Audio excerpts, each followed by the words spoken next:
Hi, I'm Christine McKay, and welcome to My Craft Studio. Today we have special guest with us, JenniferReed with Flea Attitude, and I am super excited to dig into all of this yumminess on the table right here. Tell me a little bit about Flea Attitude and why you got started and what it is. Sure.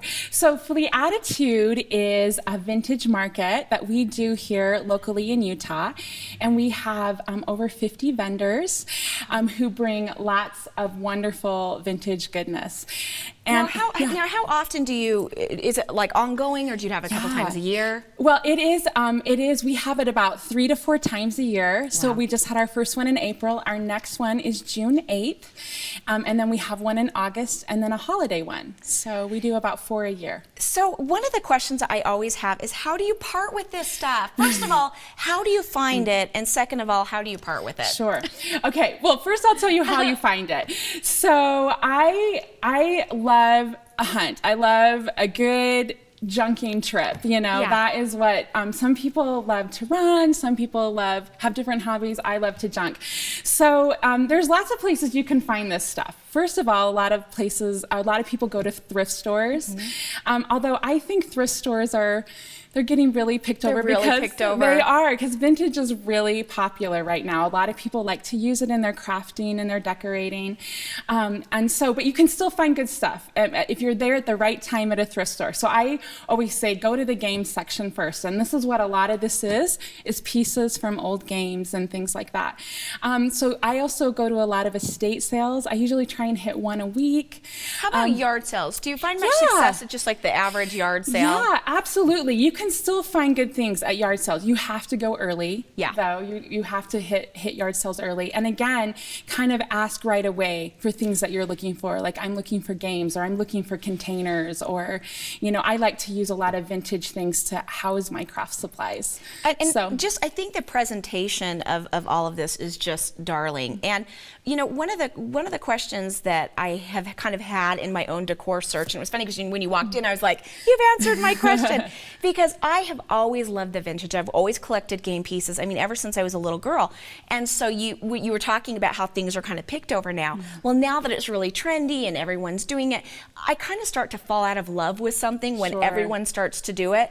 But what I found is I always love this, but I'm kind of tired of the browns and the olds, and I love how you have been able to incorporate color and bring that in. Yes, no, absolutely. I love color, and if you went into my house, I love color. I'm very attracted to that. And so definitely, and that's why old games have a lot of color. So I just I definitely love decorating, you know, with vintage color, I should say. yeah. But it's nice to know that, I mean, these right here, for instance, I mean, these are darling, and they have that little, it almost looks like a chevron, like this little wave on the back. They're just so cute. So let me ask you this, do you sell any of your stuff online? Yeah, okay, so I don't sell online. This is the one thing, this is where I'm a little lazy. It's like a lot of work to sell it online. The pictures. Right, exactly. So that's why I love flea markets. And I also love just the interaction with people. And I love when people send me pictures of things that they've made with the things that they've bought from me. So that's why I so love flea markets. That's why I love to go to estate sales. Sometimes you'll go to an estate sale and it'll be like grandma's house, and like the grandkids will be there, or their son or whatever, and they'll tell you like something about that vintage piece. And so I love that. I love the history.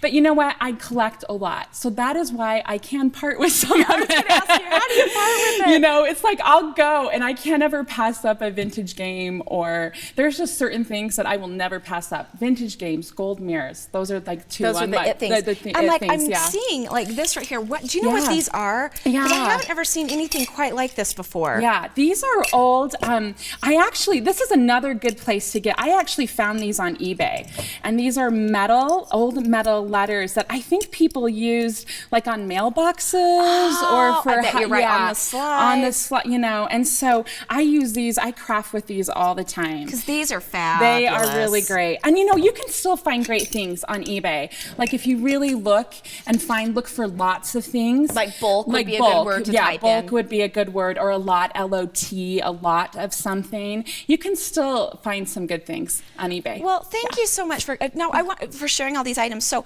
I wanted to, let's see, were you going to talk a little bit about like just some kind tips of and the tricks? basic, Okay. yeah, just everybody. I make these boards. I love both of these are Dr. Seuss sayings. I love them. I think they're timeless, and so they're just really simple to make. They have a lot of impact, but really simple.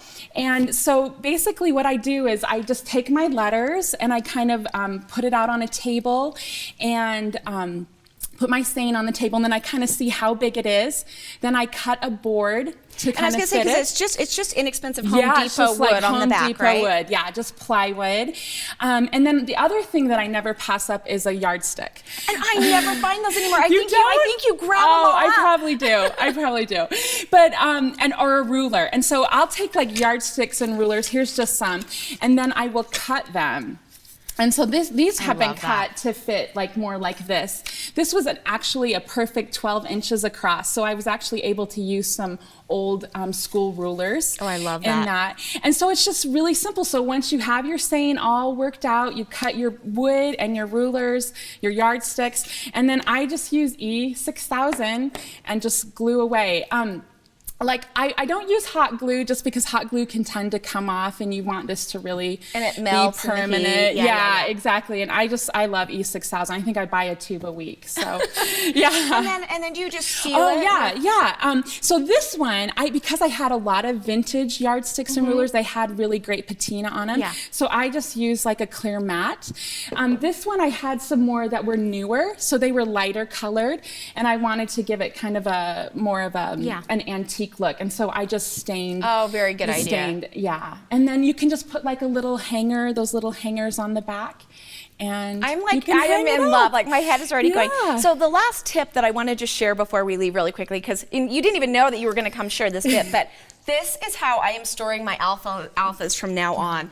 She has them all in these darling jars, and each jar is A, B, C, D. So I love that. So that when you're doing these boards, it makes it so much easier to spell out. And it might take a little time at first to separate them out, but it probably makes it easier for you to sell them. It does, yeah. And when you're crafting with them. So I mean, I think you could do this even just with your scrapbook supplies. Yeah. And these are just like little, these are just vintage jelly jars. You can go to an estate sale. You can go to a thrift store and find them for like $0.25. Oh, I love that. And so they're really charming. Jennifer, thank you so much. And don't forget to stop by her blog, and it's just fleetattitude@blogspot.com. Yeah. Right? And if you have any plans of coming up to Utah, it's a must. You need to come to the flea market, and it is July is the next one. It's actually June 8th. June 8th. Yes, in the old Pleasant Grove Rec Center. Okay. Yeah, in Pleasant Grove. Awesome. So for all of our out-of-staters, it might be a good time to come visit. So if you're heading this way, shoot us an email, and